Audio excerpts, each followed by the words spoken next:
Ya, Assalamualaikum warahmatullahi wabarakatuh.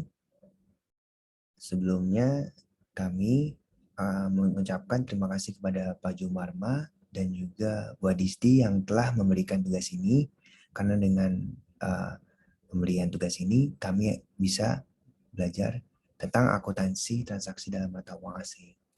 Nah, sebelumnya uh, kepada teman-teman yang menonton video ini, selamat menyaksikan.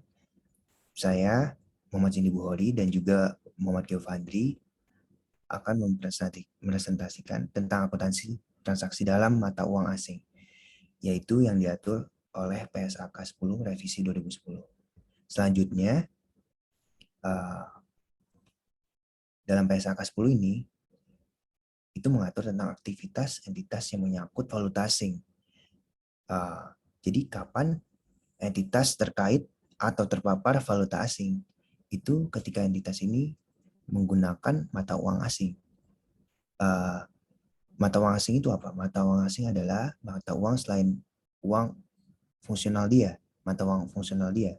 Jadi umpamanya jika di Indonesia itu yang normal-normal saja pasti menggunakan mata uang fungsional berupa rupiah.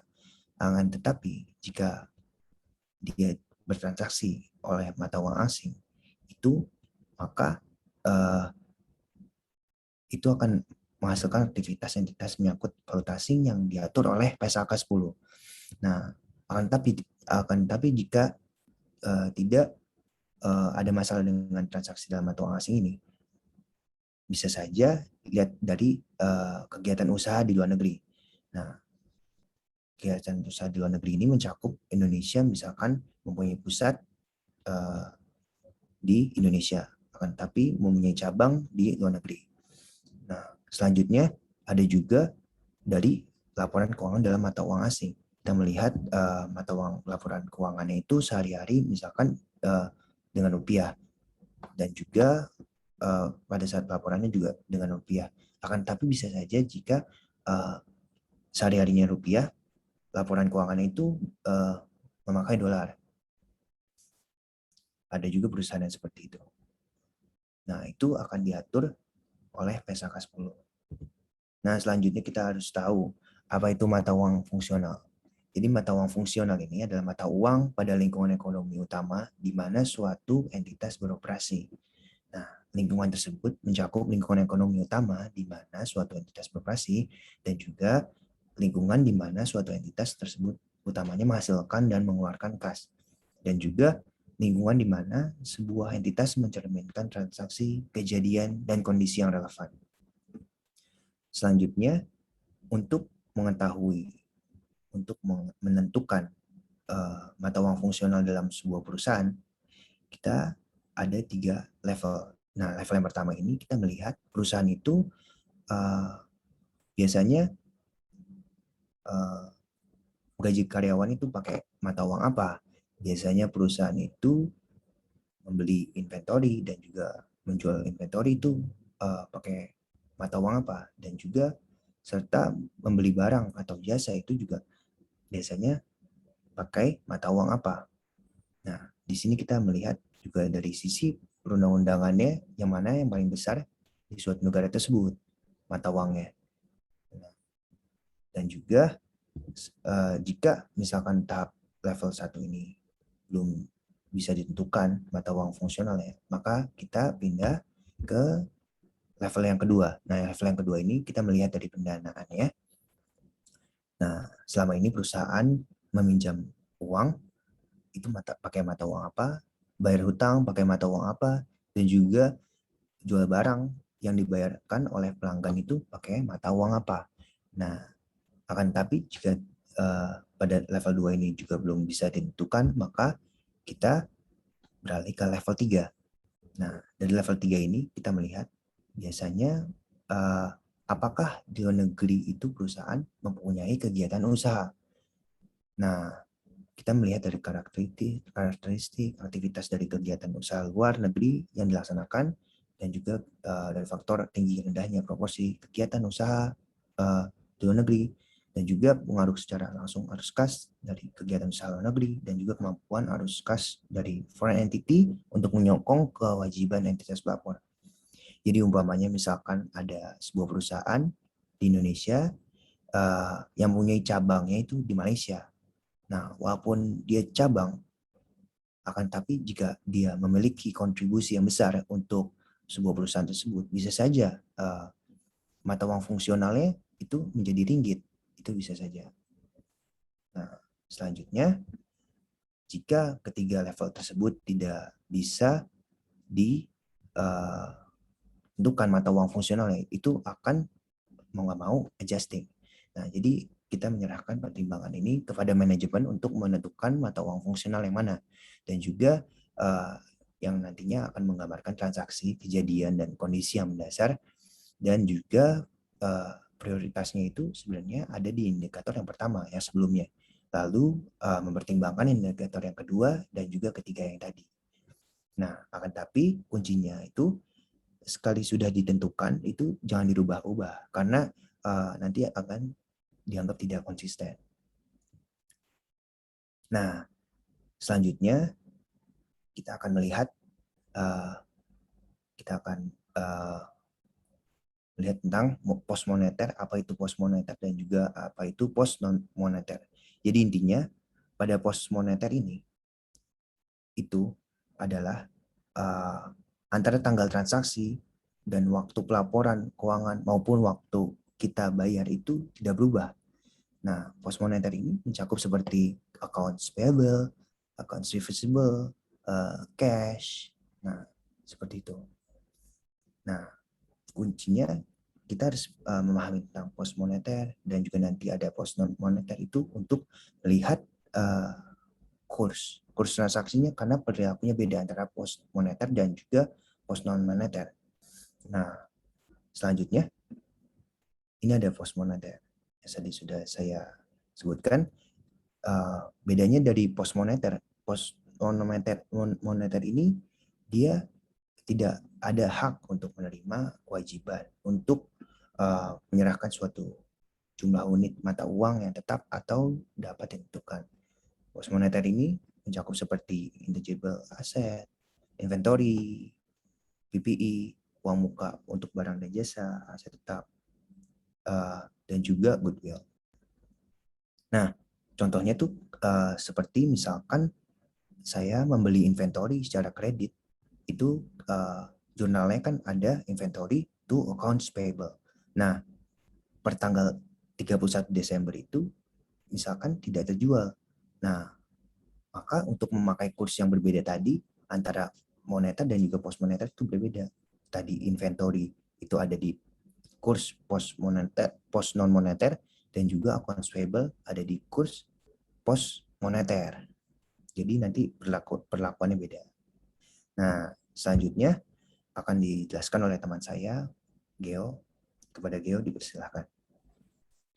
Baik, teman-teman dan Bapak dan Ibu. Sekarang kita masuk ke dalam pengakuan awal terhadap suatu transaksi mata uang asing. Seperti yang telah dijelaskan oleh teman saya Zindi, transaksi mata uang asing itu didefinisikan sebagai transaksi yang dicatat atau perlu direalisasi dengan menggunakan mata uang asing. Nah, transaksi ini meliputi setiap aktivitas. Pertama, membeli atau menjual barang atau jasa yang harganya itu didenominasikan dalam suatu mata uang asing. Lalu yang kedua ialah meminjam atau meminjamkan dana ketika utang atau tagihan itu didenominasikan dalam suatu mata uang asing. Lalu yang ketiga ialah memperoleh atau melepas aset atau mengadakan atau menyelesaikan liabilitas yang didenominasikan dalam suatu mata uang asing. Next.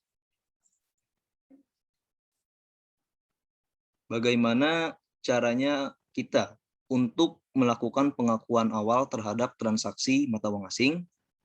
Suatu transaksi mata uang asing itu haruslah dicatat ke dalam mata uang fungsional perusahaan tersebut. Nah, bagaimana cara mencatatnya? Yaitu dengan menghitung mata uang asing ke dalam mata uang fungsionalnya dengan menggunakan kurs spot atau kurs pada saat tanggal transaksi tersebut terjadi. Nah, tanggal transaksi itu didefinisikan sebagai tanggal pertama di mana kriteria pengakuan tersebut terpenuhi. Jadi untuk melakukan pengakuan awal itu menggunakan kurs pada saat tanggal kita bertransaksi atau kurs pada saat pengakuan terjadi. Next. Nah, dalam membuat pelaporan keuangan pada akhir tahun nanti, ada beberapa aturan mengenai pemakaian kurs jika suatu entitas tadi melakukan transaksi mata uang asing. Yang pertama ialah post moneter mata uang asing dijabarkan menggunakan kurs penutup. Nah, kurs penutup ini merupakan kurs pada akhir pelaporan, ya, pada akhir tahun biasanya. Nah, yang kedua ialah post non moneter yang diukur dalam biaya historis dalam mata uang asing dijabarkan menggunakan kurs pada tanggal transaksi. Jadi untuk post non moneter yang diukur dengan biaya historis itu kursnya menggunakan tanggal transaksi seperti pengakuan awal tadi. Untuk ketentuan yang ketiga ialah post non moneter yang diukur pada nilai wajar atau fair value dalam mata uang asing dijabarkan menggunakan kurs pada tanggal ketika nilai wajar tersebut ditentukan.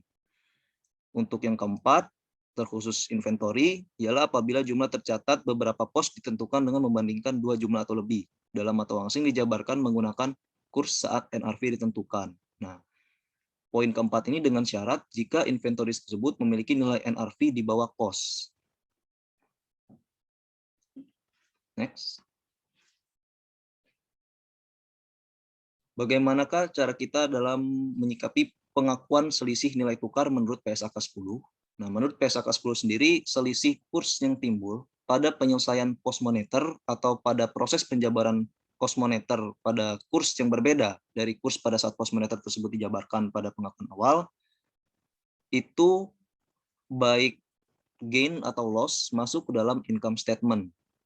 Nah, jadi untuk post moneter ini, apabila ada selisih kurs pada akhir pelaporan nanti, baik ia gain atau loss itu masuk ke dalam laba atau rugi atau income statement. Next. Bagaimana pengakuan selisih nilai tukar terhadap post non moneter? Apakah sama seragam seperti post moneter? Ternyata ada dua ketentuan atau dua kemungkinan atau kondisi terkait selisih kurs pada post non moneter ini. Yang pertama ialah jika keuntungan atau kerugian post non moneter yang menggunakan fair value, karena memang yang menggunakan fair value pasti memiliki selisih ya. Jadi yang tidak menggunakan fair value itu pasti tidak memiliki selisih. Kalau misalnya menggunakan fair value, itu kemungkinan ada terjadi selisih nilai tukar. Itu diakui dalam pendapatan komprehensif lain, yang mana setiap komponen perubahan dari keuntungan atau kerugian itu diakui dalam OCI atau Other Comprehensive Income atau pendapatan komprehensif lain. Nah, untuk ketentuan yang kedua ialah jika keuntungan atau kerugian post non moneter ini diakui dalam laba atau rugi, maka setiap komponen perubahan dari keuntungan atau kerugian itu diakui dalam laba atau rugi. Nah, untuk kondisi yang pertama ini ialah contohnya equipment yang menggunakan fair value. Nah, apabila selisih kurs menghasilkan gain, maka equipment ini akan masuk ke dalam OCI. Apabila ia loss, dia akan masuk ke dalam income statement. Nah, untuk poin yang kedua ialah inventory. Jadi apabila NRV-nya lebih rendah daripada cost, maka dia masuk ke dalam laporan laba rugi atau income statement itu sebagai loss. Karena secara prinsip NRV itu harus lebih rendah daripada cost, lower of cost or NRV. Next. Nah, bagaimana pengaruh pajak akibat transaksi mata uang asing? Keuntungan atau kerugian pada transaksi mata uang asing mengakibatkan selisih nilai tukar yang timbul pada penjabaran hasil dan posisi keuangan dari suatu entitas ke dalam suatu mata uang yang berbeda, yang mana mungkin memiliki pengaruh pajak. Nah, pengaruh pajak ini timbul apabila ketika pajak menggunakan metode realisasi, di mana pada metode realisasi ini hanya melihat saat aktivitas tersebut terrealisasi atau terjadi. Jadi dia tidak melihat proses pada akhir pelaporan 31 Desember ketika pembayaran belum dilakukan misalnya. Dia tidak melihat itu. Jadi dia hanya melihat pada saat tanggal pembayaran tersebut terjadi. Sehingga ini menimbulkan koreksi, yang mana koreksi tersebut nanti diatur dalam ranah PSAK 46. Next.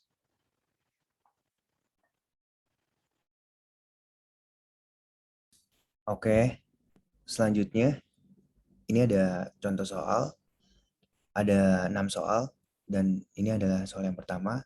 Saya akan menjelaskan soal yang pertama ini. Nah, soal yang pertama ini tuh soal yang paling simpel. Jadi, seperti yang kita lihat, PT ABC melakukan impor merchandise inventory secara tunai pada tanggal 31 Mei 2020 dengan nilai 1.000 dolar. Nah, spot rate pada tanggal tersebut itu $1-nya 14.000. Nah, inventory tersebut terjual pada tanggal 12 Juni 2020 pada harga 1.100. Ketika spot rate-nya $1 itu adalah 14.250, maka perlakuannya seperti apa? Nah, jadi kita lihat dari sini pada tanggal 31 Mei 2020 itu kita akan melihat jurnalnya itu inventory to cash. Nah, di sini tuh kita melihat harga perolehannya pada tanggal 31 Mei 2020 itu berapa? Di sini 1.000 dan juga dikalikan pada spot rate pada 31 Mei 2020 ini. Namun spot rate ini tuh sebenarnya udah menjadi historical rate pada 31 Mei 2020. 14.000 ini. Nah, selanjutnya pada perlakuan akuntansi untuk penjualannya pada tanggal 12 Juni 2020 itu cash to sales dan juga nanti ada cash to inventory. Nah, di sini cash-nya kita memakai harga pada saat inventory tersebut terjual 12 Juni 2020 1.100. Nah, dan juga kita melihat spot rate di sini 14.250. Nah, di sini ada COGS to inventory. Akan tetapi yang perlu diketahui di sini tuh kita sebenarnya melihat mencatat perbedaannya itu ada nilai wajar dan pembelian, ada juga perbedaan selisih kurs. Tapi pada kesempatan kali ini kita melihatnya itu dari nilai selisih kursnya karena kita lihat PSAK 10-nya. Nah, selanjutnya pada soal yang kedua ini PT ABC melakukan impor merchandise inventory secara tunai pada 31 Mei 2020 dengan nilai 1.000. Spot rate-nya masih sama seperti tadi 14.000. Tapi pada tanggal 31 Desember ini inventory masih ada dan spot rate-nya itu menunjukkan kurs $1 13.800. Nah, NRV inventory pada 31 Desember itu adalah di 950. Nah, seperti apa yang sudah dikatakan oleh teman saya tadi, jika NRV ini akan diungkapkan jika emang NRV-nya ini lebih rendah daripada cost-nya.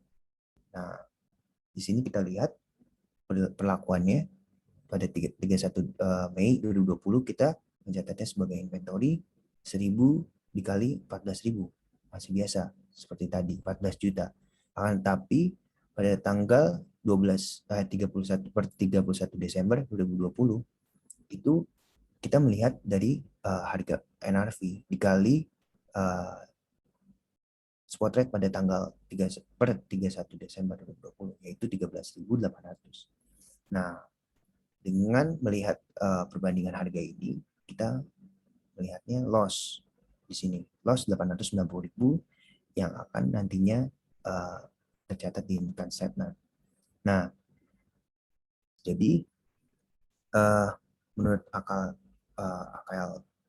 pada AKL yang pertama kemarin itu kita diajarkan bahwa ilmu inventory, setiap kerugian karena penurunan nilai inventory bisa dibuat jurnal dengan pendekatan 3 ini, yaitu COGS to inventory, loss to inventory, dan juga loss to allowance. Tapi pada hal ini kita disarankan untuk memakai loss to allowance. Nah, selanjutnya di soal yang ketiga baru kita bukan membahas inventory lagi, melainkan kita membahas tentang equipment. Nah, di sini kita melihat PT ABC melakukan impor equipment secara tunai 31 Maret 2020 dengan nilai 1.000 yang disusutkan selama 10 tahun menggunakan straight line method dengan zero residual value. Nah, spot rate-nya per 31 Maret ini 14.000 $1. Lanjutnya, pada tanggal 31 Desember 2020, itu spot rate-nya menunjukkan 14.250 $1. Dan juga di sini ada fair value equipment pada tanggal 31 Desember 2020 yaitu 1.040. Kalau misalkan kita melihat fair value di sini, berarti equipment ini belum terjual dan akan dijual di tahun depan. Nah, di sini kita lihat perlakuannya pada 31 Maret 2020 itu kita mencatatnya equipment to cash.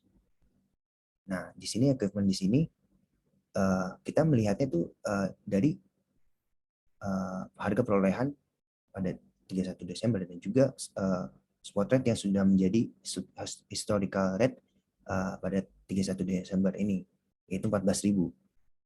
Nah, untuk 31 Desembernya kita mencatatnya equipment itu kita melihatnya di sini ada penambahan equipment itu kita melihat harga yang sekarang fair value-nya 1.040 dikali spot rate pada per 31 Desember yaitu 14.250. Yang dimana kita melihat di sini tuh ada gain 820 yang tercatat sebagai OCI. Dan untuk jurnalnya sendiri itu equipment di debit dan juga itu revaluation surplus OCI di kredit sebesar 820 tadi. 820.000. Nah,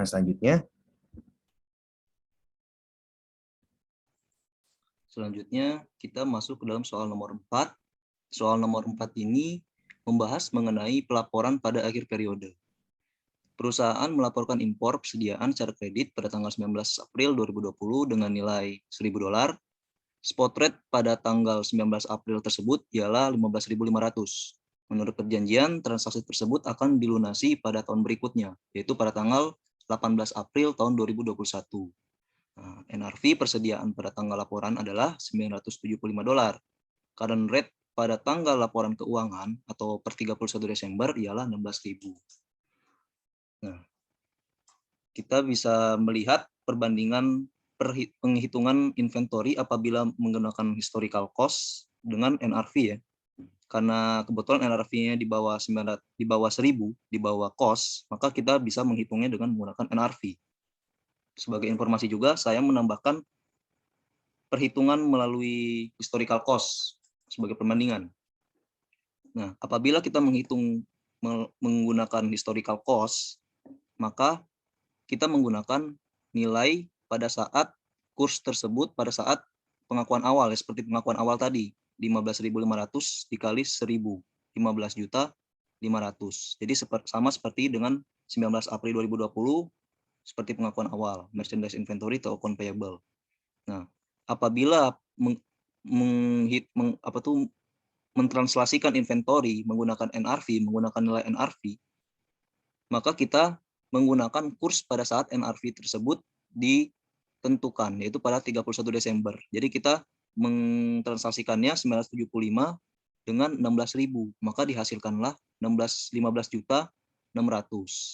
Nah, untuk account payable-nya sendiri, dia menggunakan current rate, karena memang kan dia post moneter, jadi dia harus menggunakan kurs penutup.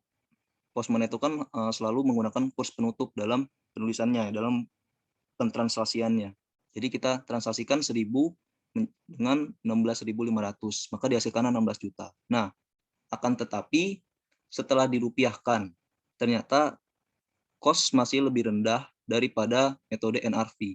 Bisa kita lihat di sini, pengukuran inventory dengan menggunakan historical cost itu 15.500.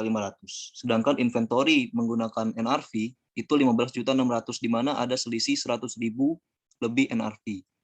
Nah, sesuai dengan prinsip daripada inventory, di mana dia tidak boleh lebih daripada cost, NRV tidak boleh lebih daripada cost.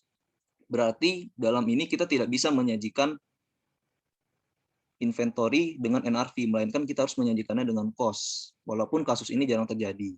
Berarti dalam kasus ini kita mengikuti hasil perhitungan historical cost, yang berarti tidak ada jurnal penyesuaian nantinya. Karena memang dia menggunakan historical cost, sama seperti pengakuan awalnya. Nah, jurnal penyesuaian atau perubahan terjadi pada account payable-nya. Jadi account payable ini mengalami pertambahan sebesar 500.000, di mana kita akan menjurnalnya dengan dikredit ya account payable-nya, dan kita akan mendebit foreign exchange loss to income, foreign exchange loss yang masuk ke dalam income statement, karena memang dia post moneter. Next. Lanjut ke soal nomor 5 yang membahas tentang pengakuan selisih kurs. Perusahaan melakukan impor persediaan secara kredit pada tanggal 20 Maret 2020 dengan nilai $1.000. Spot rate pada tanggal tersebut adalah 15.500 dan menurut perjanjian transaksi tersebut akan dilunasi pada tanggal 19 April 2020. Spot rate pada 19 April 2020 ialah 16.000. Nah, kita hitung pengakuan awalnya terlebih dahulu karena memang dia beli secara kredit, kita debit merchandise inventory to account payable sebesar 1.000 dikali 15.500 karena untuk pengakuan awal kan tadi seperti yang sudah dijelaskan. Dan untuk 19 April 2020 informasi inventory ini kita abaikan karena memang kita ingin men-spotlight selisih kurs pada akun atau pada pos moneter. Contohnya akun payable ini. Makanya kita informasi mengenai inventory kita abaikan atau informasi mengenai pos non moneter kita abaikan terlebih dahulu. Nah, ketika tanggal 19 April, tanggal di mana akun payable tersebut dibayarkan, maka akun payable harus kita hapus. Kita debit 15.500. To cash. Cash yang kita bayarkan adalah menggunakan kurs pada saat kita membayarkan pada tanggal 19 April 2020 sebesar 16 juta. 16.000 dikali 1.000 menjadi 16 juta. Nah, bisa kita lihat di sini terdapat selisih antara cash yang kita bayarkan dengan hutang yang seharusnya kita bayar, di mana cash yang kita bayarkan ini lebih besar 500.000 dibandingkan hutang yang seharusnya kita bayarkan. Maka kita ada loss dong. Kita ada kerugian karena kita membayar lebih. Nah, kerugian ini kita debit menjadi foreign exchange loss yang masuk ke dalam income statement. Kenapa masuk ke dalam income statement? Karena dia merupakan account payable. Account payable ini merupakan post moneter. Yang gain or loss dalam selisih kursnya itu masuk ke dalam post moneter. Seperti itu. Lanjut ke soal nomor 6. Soal nomor 6 ini berbicara mengenai kasus pengakuan selisih kurs pada pos non moneter. Tadi pos moneter, sekarang kita masuk dalam pos non moneter. Perusahaan melakukan impor mesin produksi secara kredit pada tanggal 1 Januari 2020 dengan nilai $1.000 ketika spot rate menunjukkan 13.000. Mesin disusutkan secara straight line dengan estimasi biaya masa manfaat itu 10 tahun tanpa salvage value. Nah, fair value mesin per 31 Desember 2020 adalah $950. Current rate pada tanggal 31 Desember 2020 adalah 16.000. Nah, untuk pengakuan awal pada 1 Januari itu ialah equipment to account payable menggunakan spot rate pada 1 Januari itu 13.000 dikali 1.000 menghasilkan 13 juta. Nah, karena dia mempunyai depresiasi, karena ada depresiasi ya, estimasi biaya manfaat tadi 10 tahun, maka kita bagikan 13 juta dengan 10. Jadi kita bagi 13 juta dibagi 13.000 dibagi 10. Maka menghasilkan 1.300.000. Mohon maaf, 13 juta dibagi dengan 10 menghasilkan 1.300.000. Jadi depresiasi per tahun itu 1.300.000. Nah, kita bikin jurnal untuk depresiasi, yaitu depresiasi to accumulated depreciation sebesar 1.300.000. Terus kita hitung karena karena ini menggunakan fair value, maka kita menggunakan nilai fair value ya, dan menggunakan kurs pada saat fair value tersebut ditentukan, yaitu pada 31 Desember senilai 16.000. Nah, jadi kita temukan hasilnya 16.000 dikali dengan 950 ialah 15.200.000. Nah, 15.200.000 ini ialah fair value daripada equipment pada tanggal 31 kan.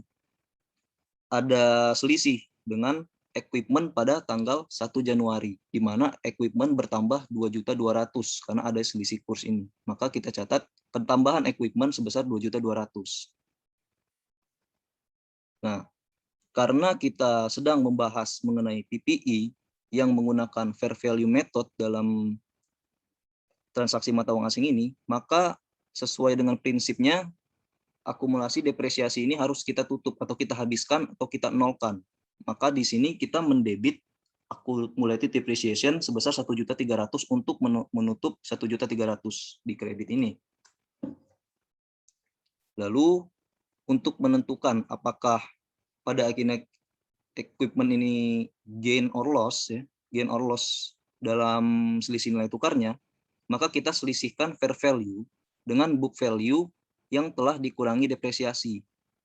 Jadi depresiasi 1.300.000, book value pada 1 Januari itu 13 juta. 13 juta dikurangin 1.300.000 sebesar 11.700.000. Nah, kita selisihkan equipment yang menggunakan fair value tadi dengan fair value 15.200.000, kita kurangi dengan 11.700.000. Dihasilkanlah gain sebesar 3.500.000 yang kita taruh di kredit.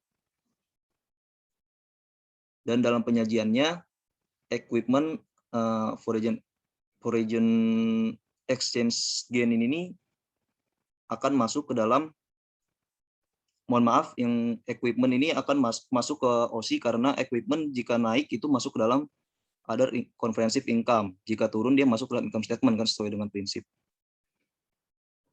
Baik, berikut segala paparan dari kami, dari saya dan Zindi.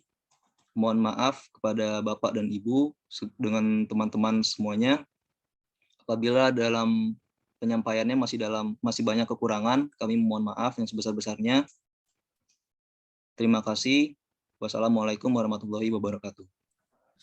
Assalamualaikum warahmatullahi wabarakatuh. Masih.